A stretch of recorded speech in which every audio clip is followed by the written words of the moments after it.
예배 자리에 나온 여러분 모두를 주님의 이름으로 축복합니다. 여러분 인생 여정에 일어나는 모든 일들을 하나님 뜻대로 선하게 바꾸시는 그러한 측량할 수 없는 하나님의 은혜와 평강이 여러분의 삶 속에도 가득하시기를 기도합니다. 한 시골 청년이요, 캔사스 시티에 들어왔습니다. 출판사와 신문사를 찾아다니면서 자기가 그린 만화를 실어줄 곳을 이제 찾고 또 부탁하였으나 한 군데도 상대해주지 않았습니다. 마침 주일이 되어서 갈 데도 없고 아무 교회나 길거리에서 보이는 대로 교회에 들어갔지만 예배의 내용은 머리에 들어오지 않았고 눈물만 흐르는 것이었습니다. 목사님께서 예배 후에 이 청년의 사정을 듣고서는 교회 창고에서라도 잠을 자겠으면 자보라고 이를 구할 때까지 그곳에 머물면서 교회 일을 좀 해달라고 그렇게 부탁을 하셨습니다.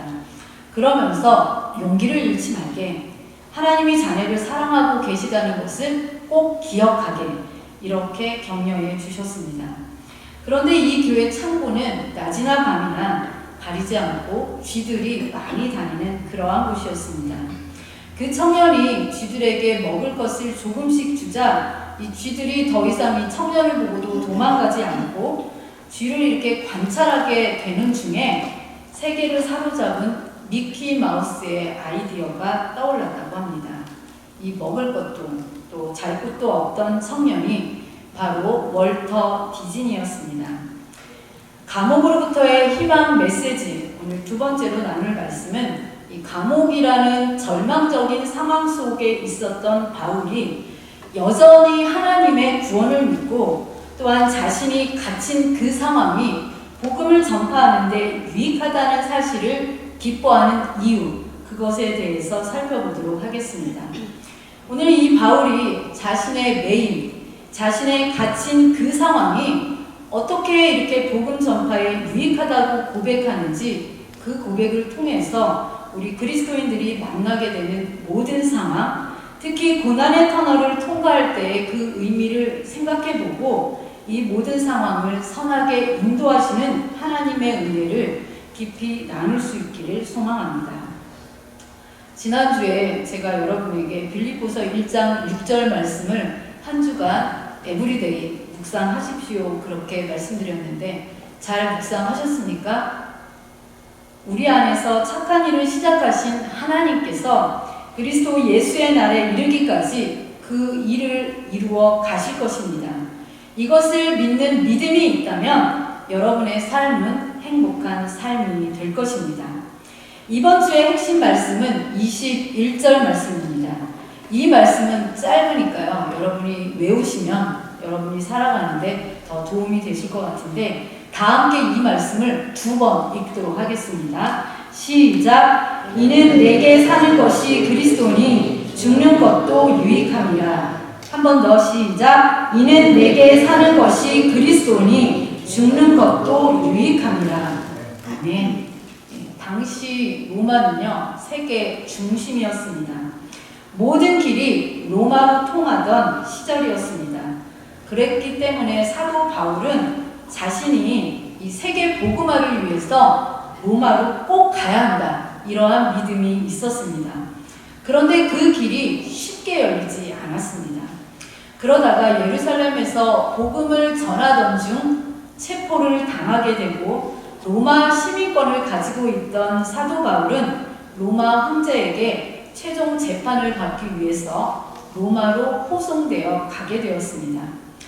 아마 사도 바울은 로마로 가기를 원하면서요, 위대한 전도자의 그런 멋진 모습으로까지는 아니어도 최소한 죄수의 모습으로 로마에 가기를 원하지는 않았을 것입니다.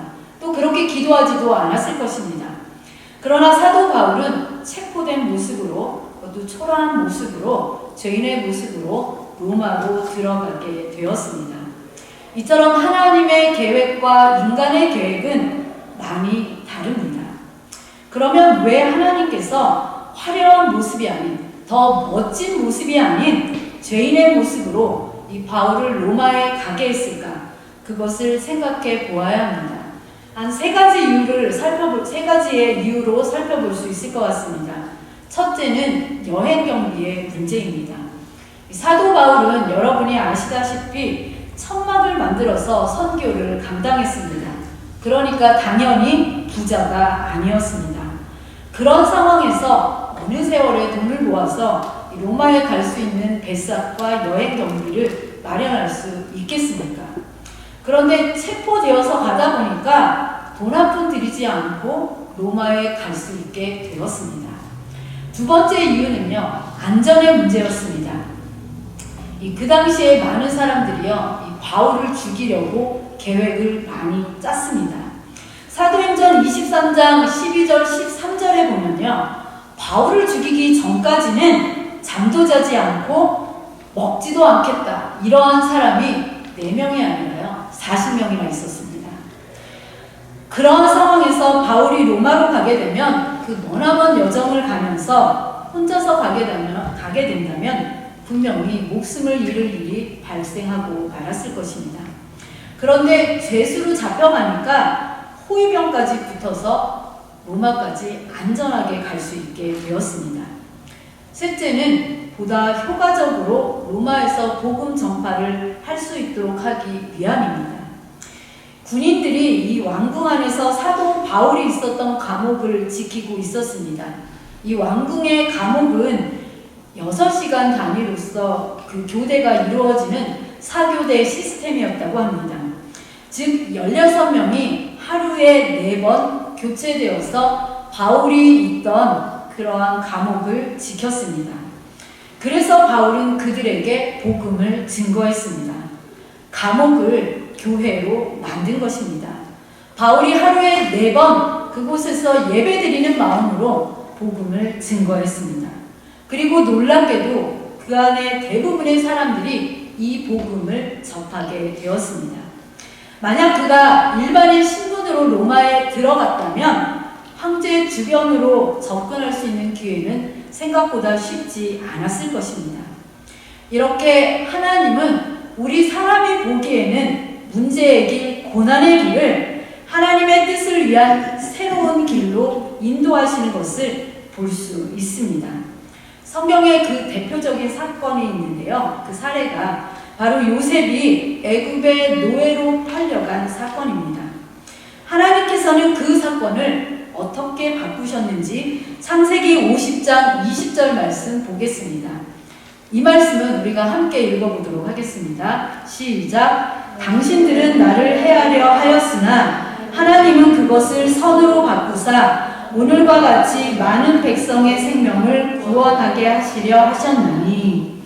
이 말씀은요, 하나님이 형들의 시기로 애굽의 노예로 팔린 요셉을 애굽의 총리로 세워서 아버지 야곱의 그 가족들 모두를 흉년에서 구원해 내심을 고백하는 그러한 구절입니다. 이처럼 하나님의 일하심은 우리 사람들의 생각을 뛰어넘습니다. 바울이 죄수의 신분으로 이 황제의 재판을 받기 위해서 로마로 오는 도중에요, 하나님의 섭리로 한 가지 사건을 만나게 됩니다. 바로 사도행전 27장 14절부터 44절에 길게 나오는 유라굴로 광풍 사건입니다.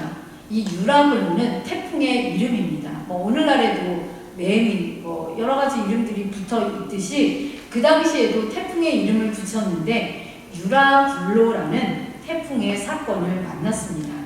바울을 호송하던 배에 탄 일행이 이 유라굴라 광풍으로 다 죽게 되었을 때에 바울을 호송하던 백부장은 바울의 놀라운 능력을 목격하게 되었습니다.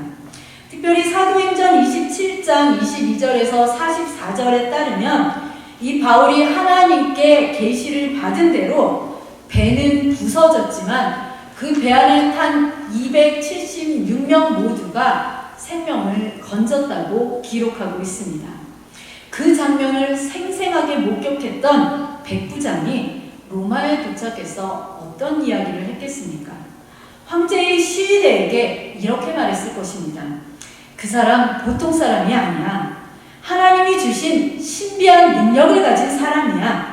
그가 이렇게 이야기하면서 지난 일들을 다 말해 주었을 때에 아마 바울에 대한 경외감이 그 시위대를 중심으로 쫙 퍼졌을 것입니다. 일설에 의하면요, 그 일로 인해서 많은 고위 관료들이요, 이 감옥에 있는 바울을 찾아와서 강론을 들었다고 합니다. 결국 어떻게 되었습니까? 오늘 본문 13절, 14절 말씀대로 로마 황제의 호위를 맡던 시위대를 중심으로요, 많은 사람들이 복음을 영접하게 되었습니다.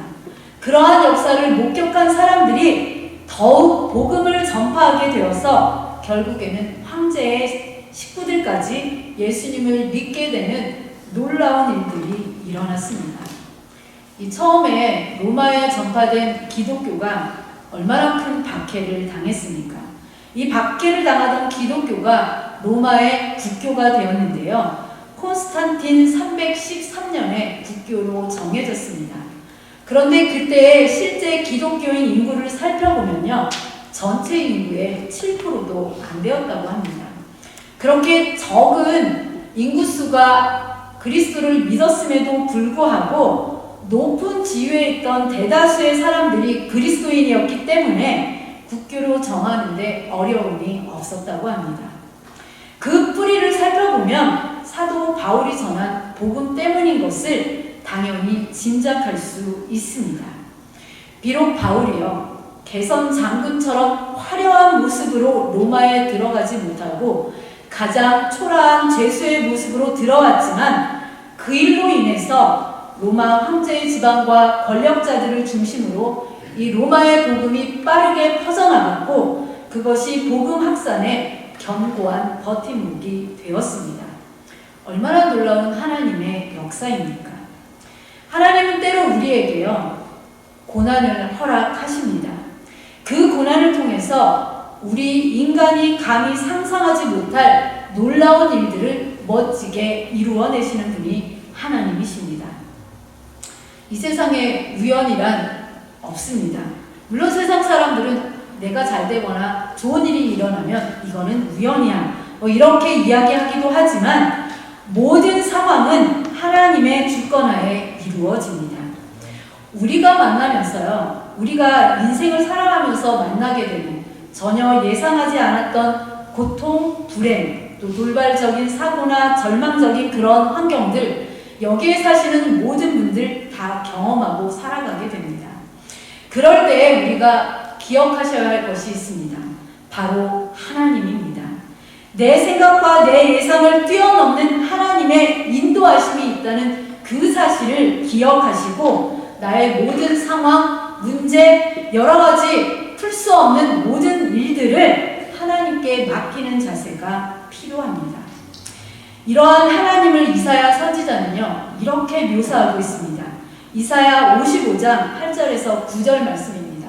우리 이 말씀도 한 목소리로 읽어보도록 하겠습니다. 시작! 이는 내 생각이 너희의 생각과 다르며 내 길은 너희의 길과 다름이니라.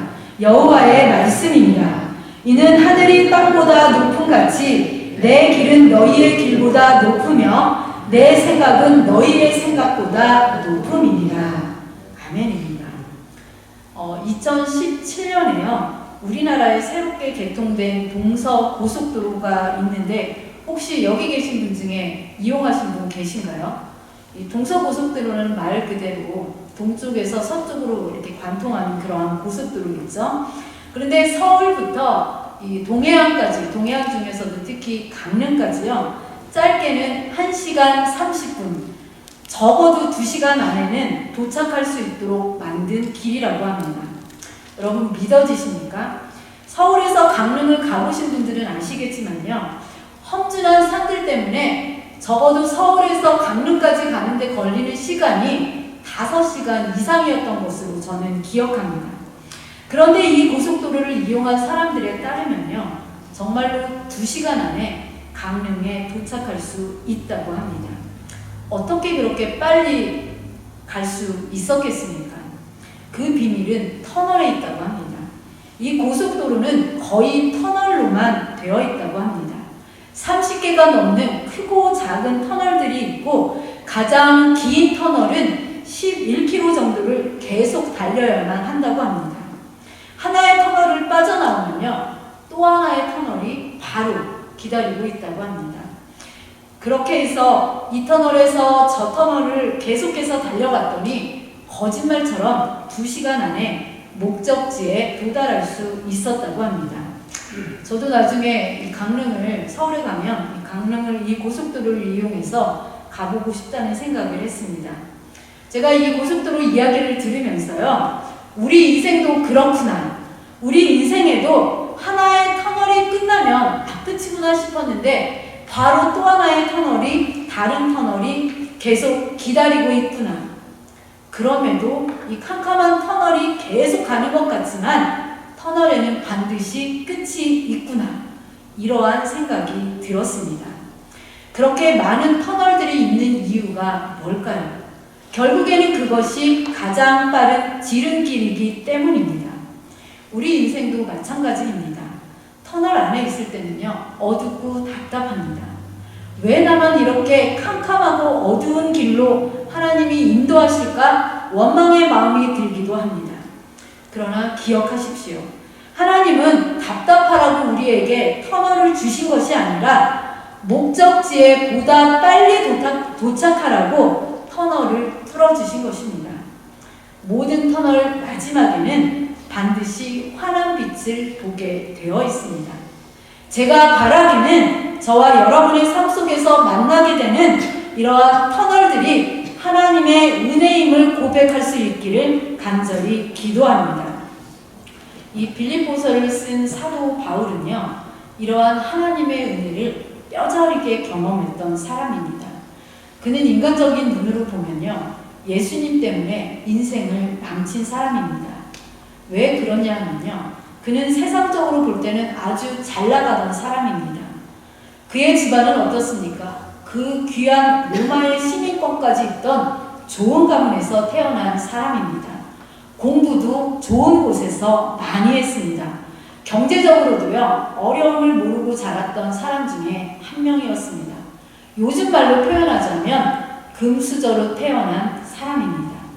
그랬던 그가 예수님을 만난 이후에 자신의 모든 것을 내려놓고 예수님을 증거하기 시작했습니다. 그렇다면 사람들이 처음부터 이 사도 바울을 환영하고 지지하고 그랬을까요? 아니었습니다.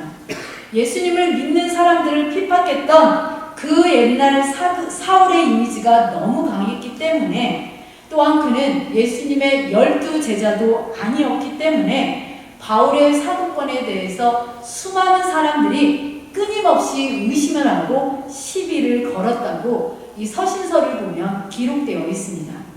결론적으로 바울은 초대교회의 전폭적인 지지를 받지 못했습니다. 그러나 사람들이 자신을 어떻게 생각하던 이 바울은 열심히 복음을 전파했습니다. 때로는 믿을 수 없는 기적들이 일어났습니다. 수많은 사람들이 예수님을 구주로 영접하기도 했습니다. 그렇지만 때로는 매에 맞아 죽을 만큼 위기의 상황에 몰렸고요, 감옥에도 갇혔고 늘 암살 위험에 시달리기도 했습니다. 결국 초라한 죄수의 신분으로 감옥에 갇혔을 때는 이 빌립보 교회 성도들이 바울을 걱정했습니다.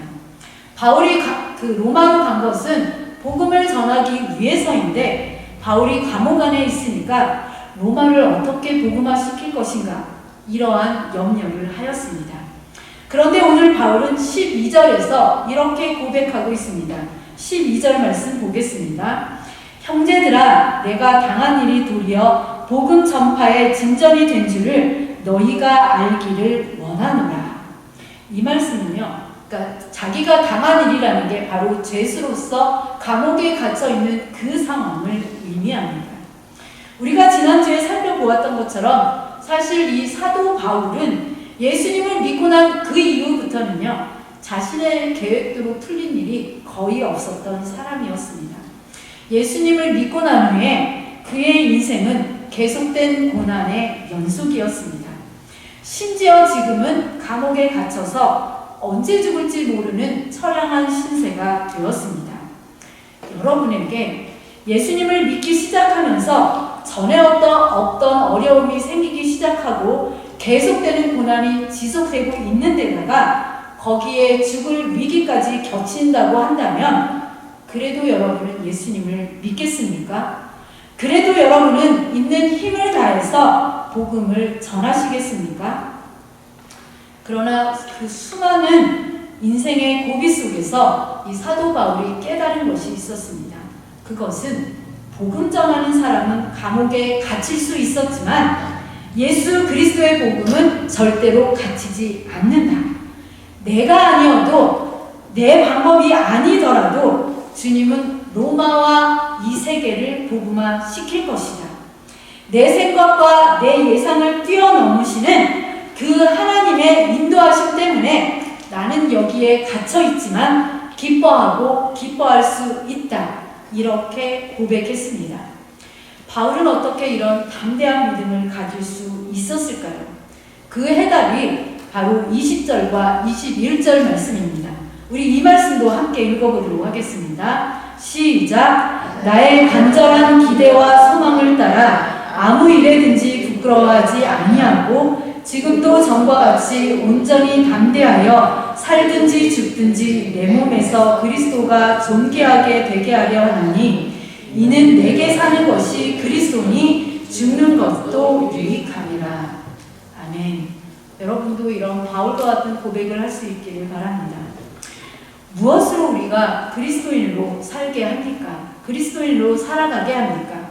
무엇이 우리를 고난 속에서도 소망을 가지도록 이끕니까? 그것은 바로 예수 그리스도입니다. 그분이 내 안에 살아계셔서 나와 함께 하신다는 사실을 정말로 믿는다면 그 어떠한 절망적이고 죽음에 이르는 그 상황에 부닥칠지라도 우리를 영원한 죽음으로 추락시킬 수 없습니다. 바울은 바로 이것을 알았습니다. 그것을 경험했습니다. 그는 예수 그리스도를 위한 삶이 가장 값지고 귀한 것임을 알았기에 감옥 안에서도 기꺼이 기뻐하면서 복음을 전할 수 있었습니다. 만약 내 인생이요, 내 것으로 끝난다면 그것은 실패한 인생입니다. 하지만 내 인생이 실패한 것처럼 보여도 예수 그리스도의 영광을 드러낼 수만 있다면 지금 내가 감옥에 있든지 어둡고 캄캄한 터널에 있든지 심지어 죽음을 목전에 두고 있든지 그 어떤 상황이든지 간에 그것은 아름다운 인생이라고 고백할 수 있을 것입니다. 사랑하는 성도 여러분, 하나님께서 저와 여러분의 인생을요 어떻게 이끌어 가실지는 아무도 모릅니다. 지금의 내 모습과 10년 뒤의 모습이 어떻게 변해 있을지는 아무도 장담할 수 없습니다. 우리는 지금까지 살아가면서 힘든 일을 만났습니다. 앞으로도 우리 인생을 살아가면서 수많은 우여곡절들을 겪게 될 것입니다. 어떤 사람들은요, 그 시간들을 통해서 보다 성숙한 그리스도인이 되어가기도 하고 어떤 사람은 똑같은 일을 겪음에도 불구하고 자기만 아는 이기적인 사람으로 변화가기도 합니다. 그리고 이 둘을 나누는 결정적인 사건은 바로 예수 그리스도와의 만남입니다. 바라기는 사도 바울의 고백처럼 내가 죽어야 예수 그리스도를 존귀하게 하는 사람이 될 수 있다는 그러한 고백과 삶이 우리에게도 있기를 소망합니다. 나를 십자가 앞에 못 박을 수 있는 사람은 어떤 사람입니까? 나보다 나를 더 잘 아시고 내 생각과 내 예상을 언제나 뛰어넘어서 나를 인도하시는 하나님에 대한 깊은 신뢰가 있는 사람입니다. 고난 앞에서도요, 우리에게 소망이 있음을 믿으십시오. 고난의 터널이 있는 이유가 하나님의 뜻을 보다 더 빠르게 이루기 위함인 것이며 우리에게 새로운 빛으로 인도하시기 위함임을 기억하시기 바랍니다. 그런 사람은요, 바울이 자신에게 주어졌던 모든 고통과 시련의 그 과정들을 하나님께서 만들어 가시는 은혜의 시간이다. 이렇게 고백할 수 있습니다. 그래서 자신의 인생을 기쁨으로 바라볼 수 있습니다. 저와 여러분의 삶에 만나게 되는 알 수 없는 고통의 터널을 지나가는 그 시간들이 예수 그리스도를 존귀하게 드러내는 그러한 과정이 될 수 있기를 간절히 소원합니다.